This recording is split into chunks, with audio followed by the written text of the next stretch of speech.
আসসালামু আলাইকুম। আমি এখন এমন একটা জায়গায় দাঁড়ায় আছি, আমার পিছনে হচ্ছে পাহাড় আর এই পাশে হচ্ছে সমুদ্র।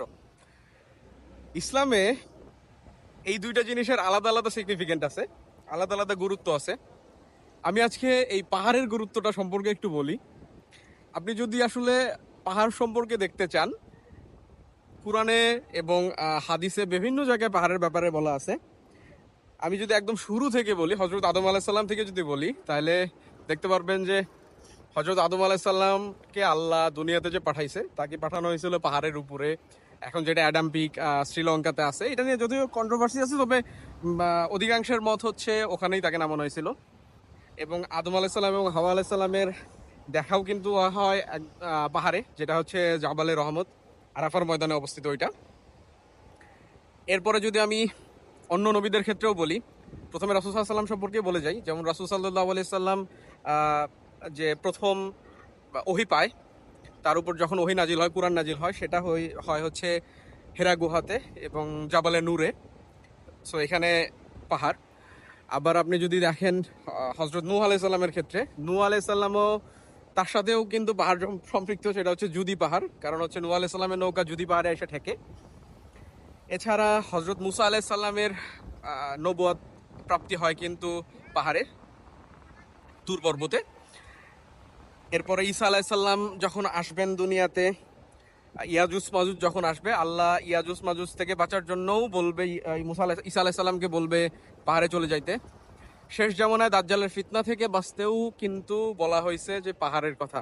তো পাহাড়ের আসলে কারণটা কি? আরো কিছু জিনিস মিস করে গেছি, সেটা খুবই গুরুত্বপূর্ণ, যেটা সবাই জানে। আহ, সেটা হচ্ছে আমরা হজ করতে গেলে যখন দেখি যে সাফা এবং মারুয়া পাহাড়, সেটাও পাহাড়। মসজিদুল আকসা যেটা, সেটাও কিন্তু একটা পাহাড়ের উপরেই। স্পেসিফিক্যালি পাহাড় কিন্তু বারবার আসতেছে ইসলামে। অনেকে এই জিনিসটাকে আসলে খেয়াল করছে কিনা আমি জানি না, তবে পাহাড়ের গুরুত্ব অনেক বেশি। আমি সমুদ্রের বারেও দাঁড়ায় আছি, সমুদ্রেরও অনেক সিগনিফিকেন্ট আছে, আমি এটা বলবো, বাট পাহাড়েরটা আগে বলে নিলাম।